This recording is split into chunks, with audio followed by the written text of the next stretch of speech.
Welcome back to my channel Dolly Karmakar blog. তোমরা সবাই কেমন আছো? আশা করি সবাই ভালোই আছো। আর সবাইকে জানাই শুভ দুপুর। তো এখানে দেখো আমি বানাচ্ছি কাতলা মাছ দিয়ে দই কাতলা। তো এখানে আমি আগে প্রথমে ফার্স্টিংয়ে দেখো লেবু মাখিয়ে নিচ্ছি মাছটার মধ্যে। তারপরে দেখো আমি এখানে 1 কেজি মাছ নিয়ে নিয়েছি। তারপর এর মধ্যে আমি মাখাবো একটু নুন আর একটু গোলমরিচের গুঁড়ো আর একটু সামান্য, মাছটা একটুখানি মানে লেগে লেগে যাবে, যদি না যায় লেগে যাতে ভেঙে না যায় তাই জন্য একটু সামান্য আটা মাখিয়ে নিচ্ছি। আর তারপরে দেখো তারপরে আমি ওর মধ্যে আস্তে আস্তে সব জিনিস দিয়ে মাখিয়ে নিলাম, নুন গোলমরিচ আর একটু আমি কিন্তু হলুদ ছাড়া মাখাচ্ছি বন্ধুরা।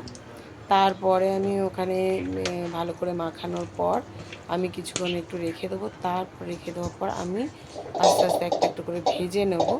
ভেজে নেওয়ার পর তারপর আমি আস্তে আস্তে সব মশলাগুলো দেবো। আর তারপর ফার্স্টিং তোমাদেরকে বলে দিই এটা কেন বানাচ্ছি। আর আসলে আমার ছেলেটা তো বায়না করছে যে মা একটু দই কাতলা খাবো, একটু দই কাতলা খাবো, তাই একটু বানাচ্ছি। তো অনেক দিন ধরে বলছিল, আমি আর বানিয়ে উঠতে পারছিলাম না। তারপরে দেখো আর এখানে আমি বানানোর ভাবলাম যে আজকে একটু বানিয়ে ফেলি। তো দেখো এখানে আমি নিয়ে নিয়েছি মাছটাকে মাখিয়ে নেওয়ার পর এরপর আমি রেখে দিয়েছিলাম কিছুক্ষণের জন্য। তারপরে দেখো আমি ভেজে নিলাম, হালকা হালকা করে ভেজে নেওয়ার পর, বেশি কড়া করিনি। তারপরে দেখো এখানে আমি পেস্টের মধ্যে দিয়েছি পেঁয়াজ বাটা, আদা বাটা, রসুন বাটা আর একটু পোস্ত বাটা আর একটু কাজু কিশমিশ দিয়ে আর ভালো করে আদা রসুন বাটা, আদা রসুন পেঁয়াজ বেটেছি ওর মধ্যে সব দিয়ে দিয়েছিলাম। আর একটু দইও দেবো। আর এখানে দেখো আমি দিয়ে দিচ্ছি শুকনো লঙ্কা, তার মধ্যে দিয়েছি একটু এলাচ, বড় এলাচ ছোটো এলাচ, তার মধ্যে দিয়েছি একটু কটা লবঙ্গ আর তার মধ্যে দিয়েছি একটু সাদা জিরা ফোড়নে আর তেজপাতা দিয়ে আমি তেল দেওয়ার পর কড়ার মধ্যে ফোড়নটা দিয়ে দিয়েছিলাম। ফোড়নটা দেওয়ার পরে বন্ধুরা তারপর আমি এই বাটাটা দিয়ে দিয়েছিলাম, এই পেস্টটা।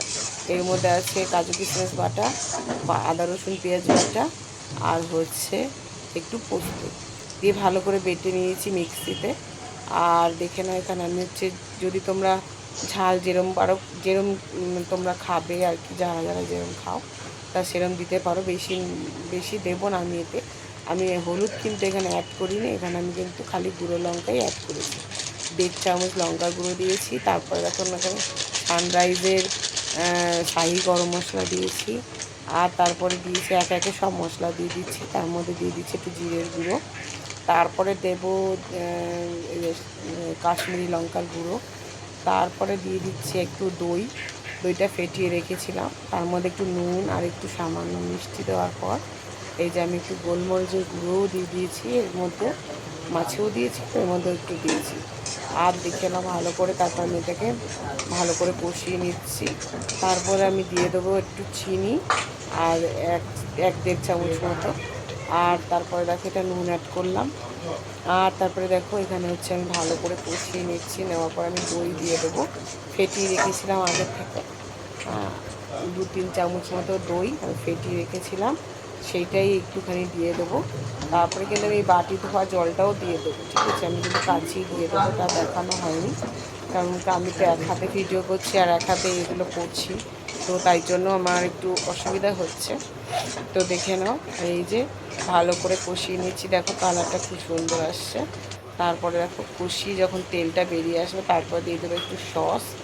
হ্যাঁ, টমেটো থাকলেও টমেটোও দিতে পারো, আমি কিন্তু একটু সস দিলাম, কারণ কি আমি টমেটোটা খাই না, আমার কেন গোড়ালি ব্যথা হয়, তাই জন্য আমি একটু সস অ্যাড করেছি। আর তারপরে দেখো এখানে হচ্ছে কিষান সস, তারপরে একটু চিনি দিয়ে দিলাম।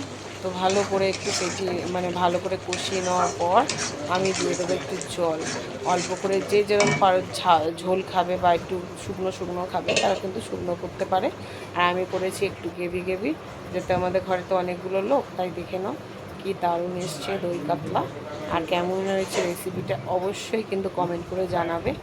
আর ভালো লাগলে অবশ্যই একটা সাবস্ক্রাইব করে দেবে তোমরা, আর কমেন্ট লাইক করতে ভুলবে না। ভালো লাগলে অবশ্যই একটা কমেন্ট লাইক করে। এটা গরম গরম ভাত দিয়ে কিন্তু খুব সুন্দর দারুণ লাগে খেতে। চলো